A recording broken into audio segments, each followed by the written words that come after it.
Hello, dear students. A very good morning to all of you.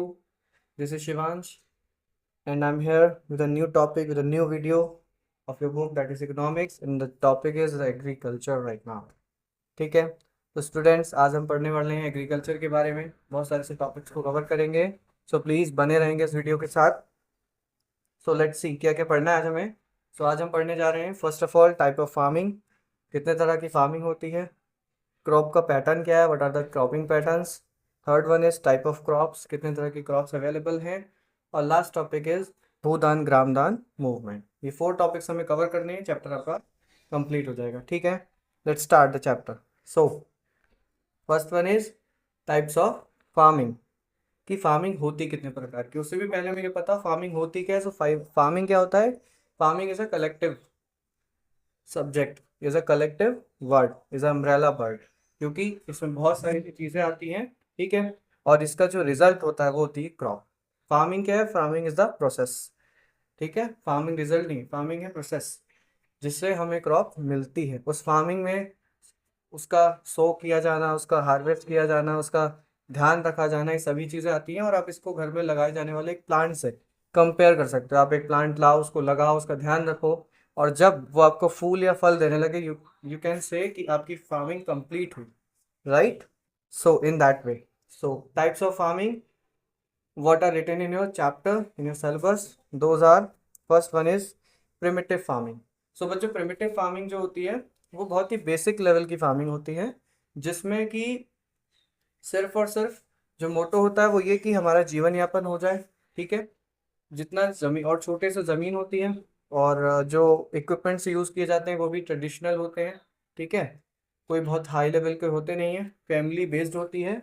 और second कि जो dependent होते हैं वो मानसून पर होते हैं, उनके पास कोई ऐसा कोई वो यूज़ नहीं करते चीज़ें जो मानसून से पहले ही वो चीज़ों को कल्टीवेट कर ले। ठीक है, primitive farming means a basic farming, is the basic level of the farming. Second one is intensive substance farming. बच्चों जो इंटेंसिव सब्सटेंस फार्मिंग होती है वो एक बड़े लेवल पर यूज़ की जाती है, जहाँ पर जो रिसोर्सेज होते हैं ना उन पर प्रेशर होता है, किसका, एक लार्ज पॉपुलेशन का। ठीक है, अब पॉपुलेशन लार्ज है मीन्स डिमांड लार्ज होगी, और डिमांड लार्ज है तो फिर प्रोडक्शन भी मुझे लार्ज करना पड़ेगा। तो उनका जो एम होता है वो हाई प्रोडक्शन का होता है। और जाहिर सी बात है कि अगर प्रोडक्शन हाई चाहिए तो लेबर भी ज़्यादा होनी चाहिए, तो इस वजह से लेबर इंटेंसिव ये फार्मिंग होती है। Is it clear. Next one, the commercial farming. Here is commercial farming. तो बच्चों कभी भी जब कमर्शियल वर्ड का यूज़ किया जाता है ना किसी भी प्रोसेस के साथ, तो वो ट्रेड से जुड़ जाता है।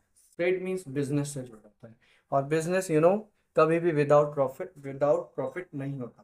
क्लियर है ना, प्रॉफिट ओरिएंटेड होता है, that is called the business. So commercial farming भी फिर वैसे ही प्रॉफिट ओरिएंटेड हो जाती है।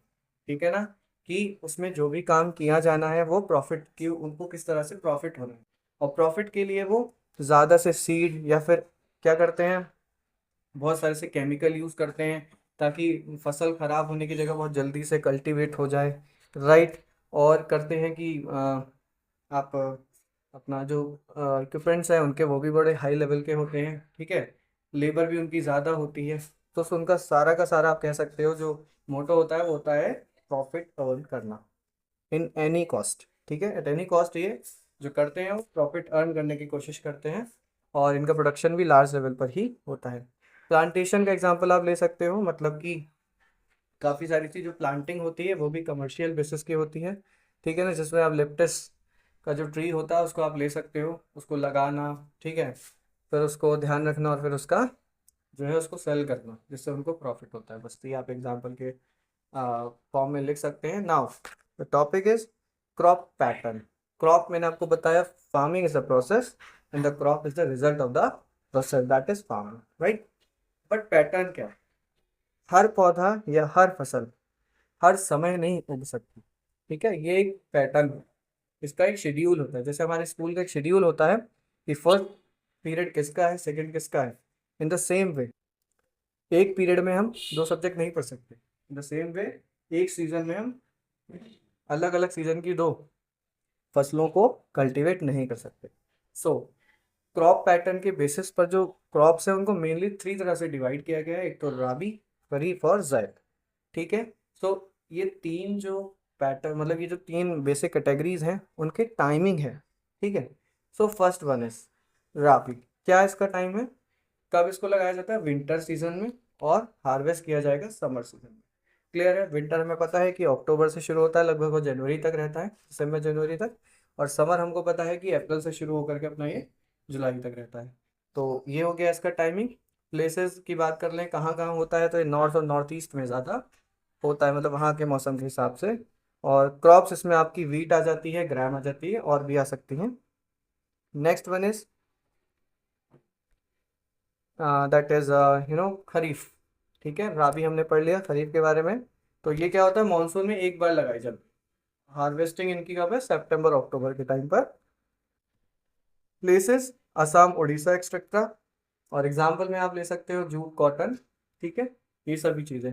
अब जो जैद होती है, वो जो जैद है उसका पैटर्न रहता है कि ये जो खरीफ और ये है अपनी राबी, इनके बीच में जो टाइम पीरियड होता है ना, उनके बीच ये लगाई जाती है, in between the rabi and the kharif season, ठीक है ना। और शॉर्ट टर्म, कि ये जो टर्म है उनके बीच का, वो शॉर्ट टर्म है, टाइमिंग ड्यूरेशन जो है वो, राइट। तो इसमें जो आ जाते हैं आपके वाटरमेलन, मस्क मेलन, क्यूकम्बर, इस तरह की चीज़ें आ जाती हैं। आपको पता है कि ये हमें यूज़ करने के लिए बहुत कम टाइम के लिए मार्केट में मिलती है। Is it clear.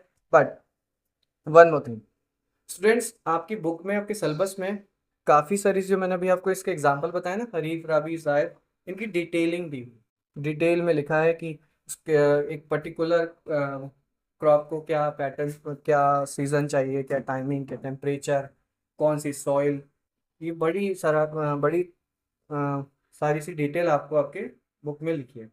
But according to me की चीज़ें हमें वो अपने सिलेबस में, अपने स्टडी में इंक्लूड करनी चाहिए जिसको हम अच्छे से लर्न कर सकें।